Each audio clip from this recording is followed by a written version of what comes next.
అక్కడ ఇంకొక పోస్టర్ కూడా ఉంది.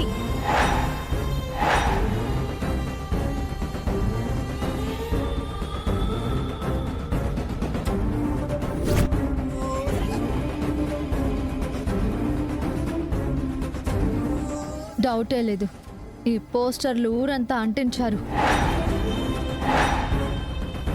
ఫోటోలు ఎవరు తీశారో మీరు చూసుకోలేదా? చూసుకోలేదు శివ. కంగారులో అక్కడెవరున్నారో కూడా చూడలేదు. కుముదా, నువ్వేమైనా చూసావా? లేదక్కా, నేను మిమ్మల్ని చూశాను కానీ ఆ ఫోటో తీసింది ఎవరో చూడలేదక్కా.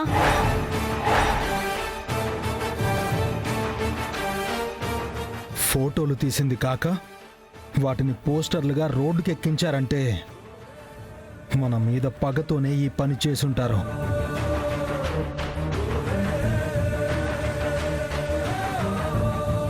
బావా, అన్నయ్య, అన్నయ్య, ఆగండి. బావా, ఎక్కడికి? అన్నయ్య, అన్నయ్య, ఎక్కడికన్నయ్య? వస్తానమ్మా. ఎక్కడెక్కడ పోస్టర్లు అంటించారో, ఏం చెయ్యాలనుకుంటున్నారో తెలుసుకుని వస్తాను.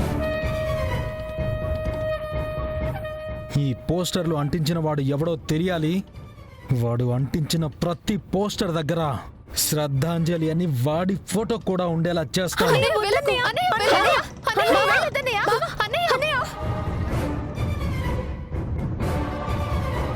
ఏంటక్క ఇది? ఏదో పొరపాటుగా జరిగిందని ఫోటోలు తీసి ఇలా పోస్టర్లు వేయడమేంటి? ఎవడో మన మీద కావాలని బురద చల్లాలి అనుకున్నాడు. అసలు ఈ ఫోటోలు తీసిన వాళ్ళెవరో తెలుసుకోవాలి వదినా. స్టేషన్కి వెళ్ళి నేను కూడా ఎంక్వైరీ చేస్తాను.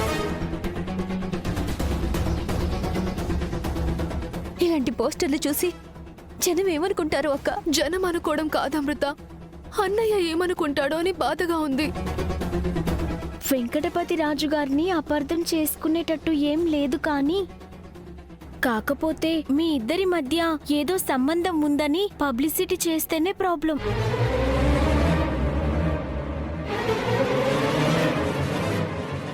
అమ్మా, వదినా, అమ్మా, వదినా. వీర్రాజు, కంగారుగా ఉన్నావేంటి వీర్రాజు? ఏమైంది?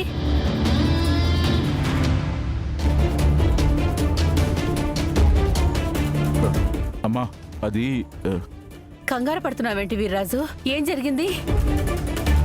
మనకు తెలియకుండా అప్పులు చేసినాడేమో తిరుపతి.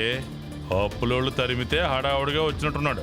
అప్పు చేసే కర్మ నాకేం పట్టలేదు, కానీ మీరేమైనా తప్పు చేసుంటే కర్మ అనుభవించాల్సి వస్తుందని చెప్పడానికి వచ్చాను. ఏం మాట్లాడుతున్నావు? నాన్న తప్పెందుకు చేస్తాడు? నేను మాట్లాడుతుంది నీ గురించి అన్నయ్య. అమాయకుల ఫోటోలు తీయడం, ఆ తర్వాత ఆ ఫోటోలు చూపించి బ్లాక్మెయిల్ చేయడం నీకు అలవాటే కదా. రాయ్, ఎలా కనపడుతున్నానరా నీకు? నేను ఒక పోలీస్ ఆఫీసర్ని. ఆ కాకి చొక్కా అడ్డు పెట్టుకొనే నువ్వు ఇంకా బయటపడట్లేదు. ఏం ఫోటోలు తీశారు వీర్రాజు? ఫోటోలు కాదు వదినా, ఏకంగా పోస్టర్లు అంటించారు. ఎవరి పోస్టర్లు? అది ఎలా చెప్పాలమ్మా? చెప్పడానికి సిగ్గుపడతావేందిరా? నువ్వు మొగోనివే కదా. ఇంగ్లీష్ పిక్చర్లే ఫోన్లో చూసే రోజులు ఇవి. బయట పోస్టర్లో చూసి కొత్తగా ఇంగ్లీష్ సినిమా రిలీజ్ అయిందని చెప్పడానికి ఏమైంది? అది సినిమా పోస్టర్ కాదు, శ్రీవల్లి పోస్టర్.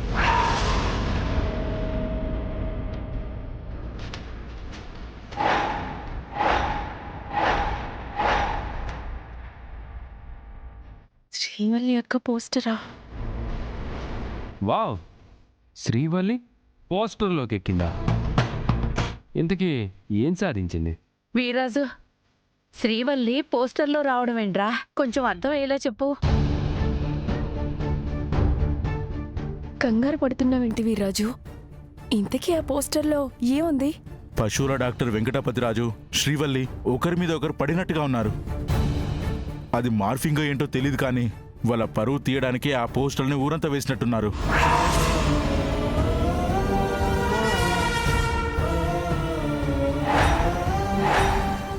అడ్డెడ్డెడ్డెడ్డెడ్డే, నిన్న రోడ్డు మీద వెళ్తున్నప్పుడే అనుకుంటా శ్రీవల్లితో పాటు పశువుల డాక్టర్ వచ్చాడు. మన కారు గుద్దబోతుంటే ఆ పశువుల డాక్టరే తప్పించినాడు. ఆ తర్వాత ఈ వ్యవహారం అంతా జరిగిందన్నమాట. ఎవరో కావాలనే ఫోటోలు తీసి పరువు తీసేంత పని చేశారు. రోడ్ల మీద అలాంటి పోజులు ఇస్తే ఫోటోలు తీయకుండా ఇంకేం చేస్తారా? అక్కని కాపాడిన వెంకటపతి రాజుగారి పరువు తీయడానికే ఎవరో కావాలని ఇలా చేశారనుకుంటా. పిచ్చి నాగవల్లి, పోయేది వాడి పరువు కాదు, మీ అన్న శ్రీవల్లిల పరువు. ఎందుకంటే ఊరంతా పోస్టర్లు అంటించి పబ్లిసిటీ చేశారు కదా. రేపటి నుండి మీ అక్క హీరోయిన్లా ఫేమస్ అయిపోయి ఉంటుంది. ఆ పని చేసిన వాడెవడో గంగబాబాకు తెలియాలి. వాడి చావు ఫేమస్ అవుతుంది. అంటే ఏందిరా, ఆ పని కూడా మేమే చేసామంటావా ఏంది? అందుకే అడుగుతున్నాను, ఆ పిచ్చి పని చేసింది మీరు కాదు కదా అని. మమ్మల్ని తప్ప నువ్వెవరిని విలన్లా చూడవు అనుకుంటా. ఇలాంటి పని మీరు తప్ప ఇంకెవరు చెయ్యరు బావా. మర్యాదగా చెప్పండి, ఆ ఫోటోలు తీసి పోస్టర్లు అంటించింది ఎవరు? ఎవడో చేసిన పనికి మమ్మల్ని అంటే లాభం లేదు నాగవల్లి. పెళ్ళిడికి వచ్చిన ఆడపిల్లలు ఇంట్లో ఉంటే ఎట్లాంటి నిందలు మోయాల్సి వస్తుంది మరి.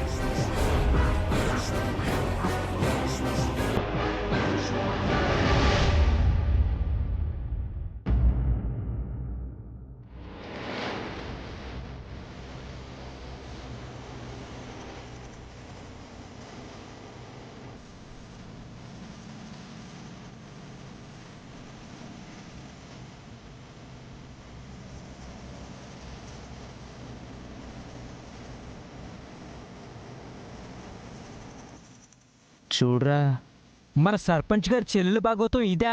చూడ్డానికి సైలెంట్ గా ఉంటుంది కానీ మరి ఇంత రొమాంటిక్ అనుకోలేదురా.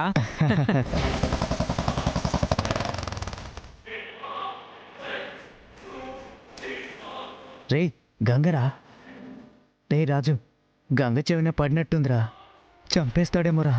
ఏం కాదులే, నువ్వు ఉండు. రేయ్ నువ్వుండా. రే పెళ్లి పెట్టెల మీదకి ఎక్కాల్సిన చెల్లెలు పోస్టర్లోకి ఎక్కిందంటే జనం ఊరుకుంటారా ఏంటి? ఇట్లానే మాట్లాడుకుంటారు. గంగా, అంత కోపం ఉంటే మీ చెల్లెలకి చెప్పాలి కానీ మా మీదకి వస్తావేంటి? గంగా, మీ చెల్లికి పెళ్లి చేసేయాల్సిందే. వయసు వచ్చిన ఆడపిల్లని ఇంట్లో పెట్టుకుంటే ఇలాగే జరుగుతుంది. ఇలా అంటున్నానని వేరేలా అనుకోబాక. ఆ పిల్ల మంచిదేరా, కానీ ఆ పశువుల డాక్టర్ మీద పడింది కదా, పొరపాటున పడితే పర్లేదు, మనసు పడితేనే కష్టం మరి. ఆ పిల్లకి ఇష్టమేనేమోరా. హే నువ్వు ఊరుకోరా, ఏంటా మాటలు? రే మనకెందుకులే, పద పద పద పద పద.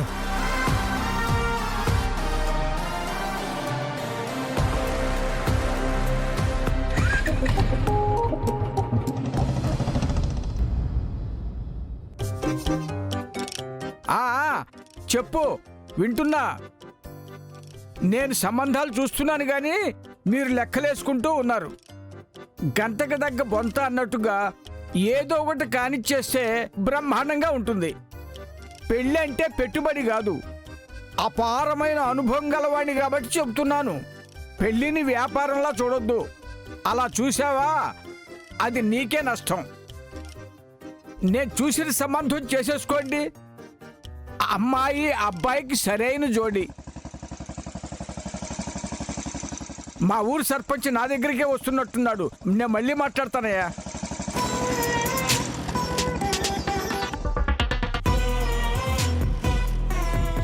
నమస్కారం అండి. నమస్కారం గంగా. ఏదైనా సమస్య ఉంటే నేనే సర్పంచ్ దగ్గరికి రావాలి కానీ నువ్వు నా దగ్గరికి రావటం ఏమిటి గంగా? వయసులో పెద్దవారు, మిమ్మల్ని కలవడం నా గౌరవం. అది నీ మంచితనం. నాకే సమస్యలు లేవు, భవిష్యత్తులో కూడా రావు. ఎందుకంటే నేను శుభకార్యాలు చేస్తాను కానీ పిచ్చి పనులు చేయనుగా. అందుకే మీ దగ్గరికి వచ్చాను. మా చెల్లెలు శ్రీవల్లికి అర్జెంటుగా పెళ్లి చేయాలి. ఓ మంచి సంబంధం చూడండి. అనుకున్నదే తడవుగా భోజనం కూడా చేయలేము. అలాంటిది పప్పన్నం పెట్టించడం అంటే అంత సులభం కాదు గంగా. మీరలా అనకండి. మీ దగ్గర చాలా సంబంధాలుంటాయి. ఊరుకోవయ్యా, నాకు లేనిపోయిన సంబంధాలు అంటగట్టకు. అయ్యో అలా కాదండి, మీకు తెలిసిన పెళ్లి సంబంధాలు చాలా ఉంటాయి. మా చెల్లెళ్ళకి పెళ్లి చేయాలనుకుంటున్నాను. నాకు అర్థమైంది. ఎవడో త్రాష్టుడు మీ చెల్లెలి పైన పశువుల డాక్టర్ పైన ఫోటో తీసి ఊళ్ళో ప్రచారం చేశాడంటగా. ఊళ్ళో జనం చెవులు కొరుక్కుంటుంటే నేను కొబ్బరి కొరుక్కుంటూ మరీ విన్నాను. కానీ ఈ పాపిష్టి కళ్ళు చూడలేదు, చూడను కూడా. ఆ పని చేసిన వాడెవడో నాకు తెలీదు. తెలిస్తే వాడి పెళ్లి చేస్తాను. ముందైతే నీ చెల్లి పెళ్లి చేయాలంటావు. అవునండి. ఆ ఆ, అలా అయితే బ్రహ్మాండమైన సంబంధం ఒకటి ఉంది. వాళ్ళు గనక అంటే వారం రోజుల్లోనే అమ్మాయిని అత్తగారింటికి పంపించేయచ్చు. ఇంతకీ ఎవరండి? మనోళ్ళలోనే. మీకేదైనా ఇప్పించుకోవాలనుకుంటే నిశ్చితార్థం వరకు ఆగను. ఇప్పుడు సంబంధం ఖాయమైతే ఎంతో కొంత అప్పచెప్తాను. నా సంభావన సంగతి దేవుడెరుగు. నీకు సంబంధం కావాలి, చేసేద్దాం పదా. లక్ష్మీదేవిని అత్తారింటికి పంపించేస్తే మా ఇంటికి లక్ష్మీదేవి వస్తుందయ్యా. అదే నేను నమ్ముకుంటాను. పదా. పదండి.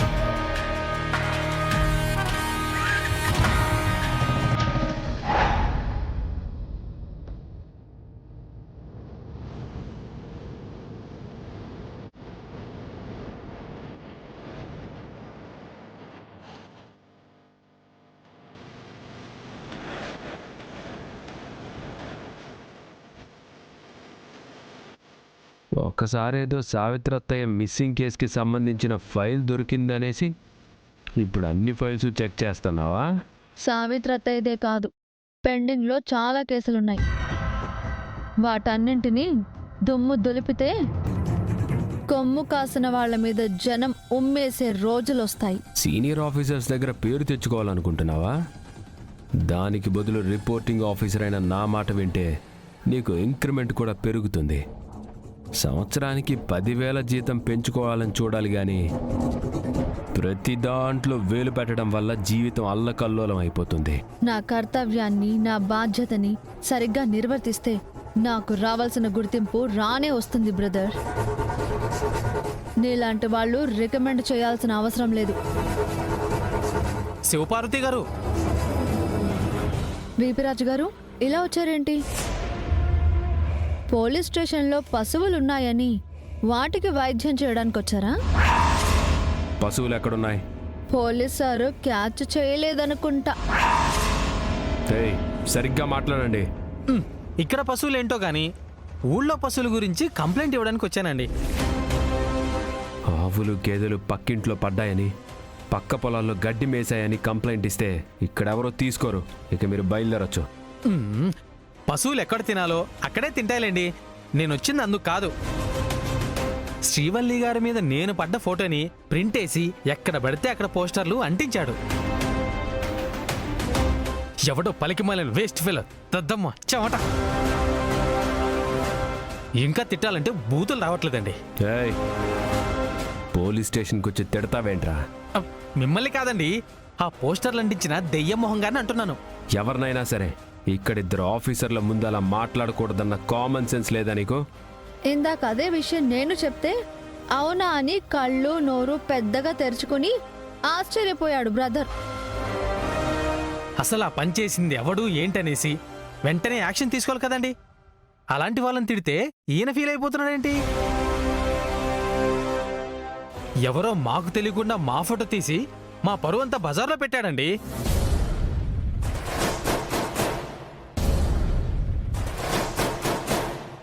కంప్లైంట్ ఇవ్వు.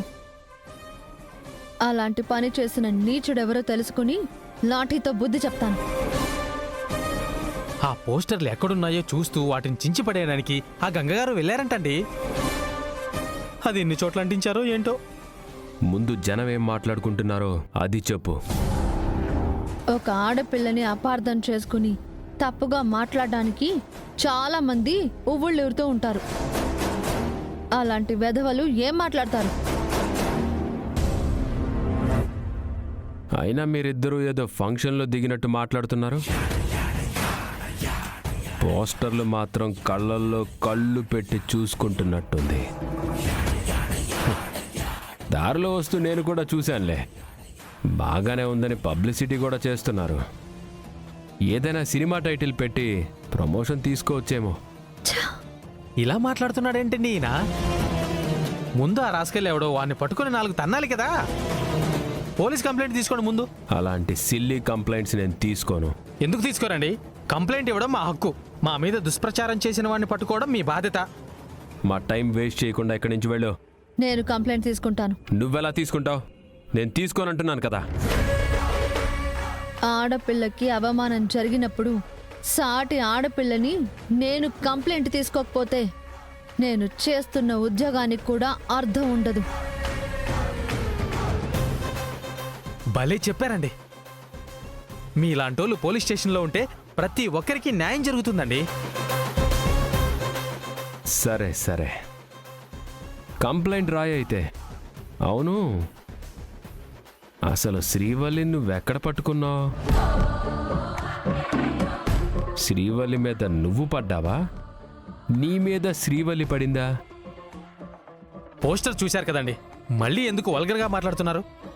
ఫోటో తీయకముందు జరిగిన సంఘటన, ఫోటో తీసిన తర్వాత ఏం జరుగుంటుందో తెలియాలి కదా. పడినప్పుడు నడుం పట్టుకున్నావా లేదా చెయ్యి పట్టుకున్నావా? మళ్ళీ ఎందుకు అలా వల్గర్గా మాట్లాడుతున్నారు? ఎఫ్ఐఆర్ రాసే ముందు అన్ని విషయాలు తెలుసుకోవాలి. తను పడినప్పుడు నీ చెయ్యి తన నడుం మీద పడిందా లేక భుజం మీద పడిందా? బ్రదర్, నువ్వు కావాలనే నీచంగా మాట్లాడుతున్నావు. అది కూడా కంప్లైంట్లో రాయాలి కదా. ఊరేగింపులో మోసుకెళ్తున్న అమ్మవారు పొరపాటున తుల్లి కింద పడిపోతుంటే ఎలా పట్టుకోవాలో అలా శ్రీవల్లి గారిని ఒక దేవత అనుకొని పట్టుకున్నానండి. అమ్మవారి విగ్రహం మీద ఎలా చేయేసావని అడిగితే అడిగినోన్ని చెప్పు తీసుకొని కొడతారు కదండి.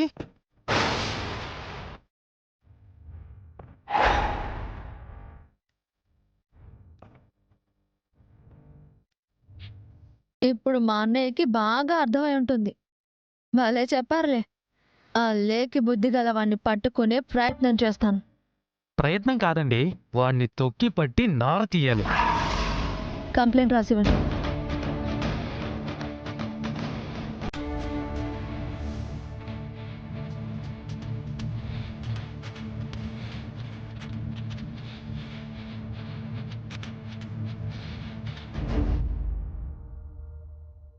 ఈయనే రామనాథం గారు, నూనె వ్యాపారి. నీకు తెలిసే ఉంటుంది, బ్రహ్మాండమైన సంబంధం. వీళ్ళ అబ్బాయి జగదీషు శ్రీవల్లికి సరిజోడు. నమస్కారం అండి. నమస్కారం అండి. చూడండి, గంగా మీకు తెలిసిన వాడే. గంగ గురించి మీరు విన్నారు. చెల్లెళ్ళు బంగారం.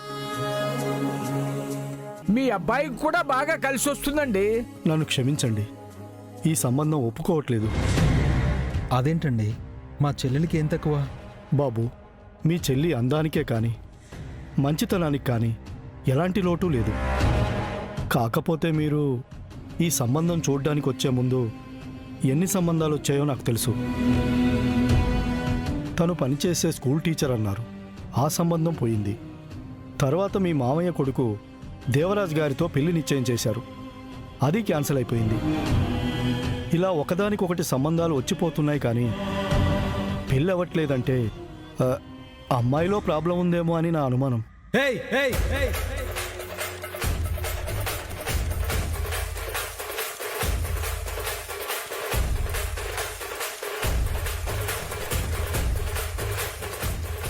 ఏం మాట్లాడుతున్నావు? ఎవరి గురించి మాట్లాడుతున్నావో ఆలోచించి మాట్లాడడం నేర్చుకో.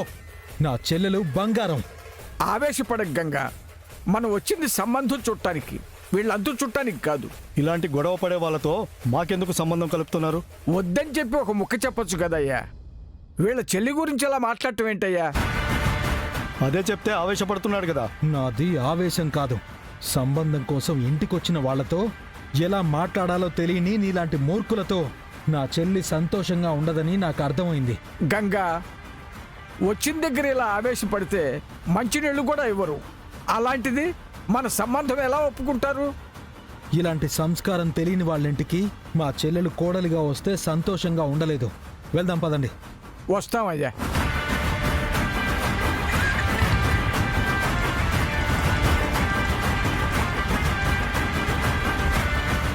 సంబంధం కుదరాలి అంటే ఓపిక, సహనం ఉండాలి గంగా.